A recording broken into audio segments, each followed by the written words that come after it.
શિયાળામાં કેમ હુતું જ રહેવાનું મન થાય, ભલે હુતું રહેવાનું મન થાય તો પણ ઉઠીને કામે ધંધે તો જવું જોઈએ, નકર તાવડી પોરો ખાઈ જાય. ગાડી કાઢીને મસ્ત મજાની સાફ સફાઈ કરવા લાગી ગયો. તમે પણ મારી જેમ ગાડીને રોજ સાફ કરો કે નહીં? પછી તો નીકળી ગયો ગેરેજે જવા માટે.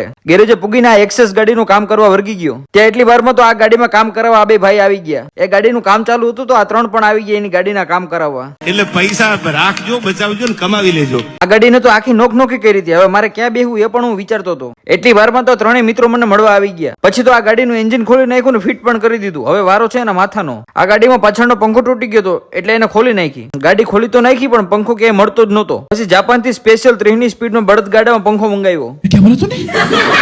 એમ થતા થતા હાંજ પડી ગઈ. આપણી પાસે પ્યાલી હતી 2 અને માણસો હતા 3. પછી તો આ ભાઈને ગ્લાસમાં પીવડાવી દીધો. અરે તારો ચા નાખી દે કે ગેઠવાડન ભાઈ.